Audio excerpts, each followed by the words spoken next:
New for 2027 is Cannonball water roller coaster. Standing at 90 feet tall with a 75-foot drop, this is going to be a thrilling attraction for families. There's a minimum height requirement of 42 inches, so that means kids around that age of 5 years old are going to be able to ride with the whole family. It's going to be such a fun experience. And what's great about it is it's got a thrill level that's somewhere between Good Gravy and all of our other thrill machines like the Raven, the Legend, the Voyage, and Thunderbird.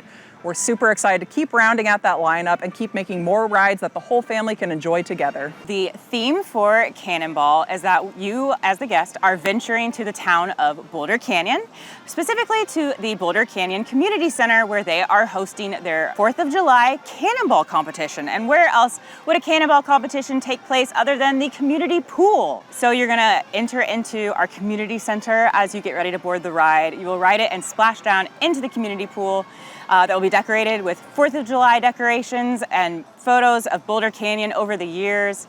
We're really excited because Cannonball is the first water roller coaster coming to the Midwest. There are only 3 of this type of ride in the country, and we are so excited.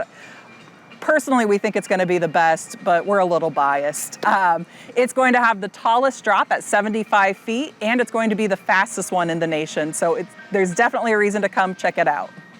Where Cannonball is going is the former site of Raging Rapids, and we absolutely know that Raging Rapids was a loved attraction by everyone. As we were developing this story, we really wanted to make sure we incorporated some elements of that Raging Rapids story into this new Cannonball story.